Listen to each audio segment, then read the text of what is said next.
風吹去門前的迷霧，唯有你跟隨我的腳步，迎面而來鮮花佈滿了小路，是我修身的溫度。在每個白天黑夜裏，我踏上愛的旅途，帶我們走到這神秘的森林深處，邁出第一步。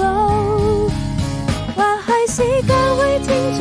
最介意不再孤獨，許下的一定要一起擁抱幸福，為夢想去追逐，用最寶貴的禮物，總有人為你祝福。我多想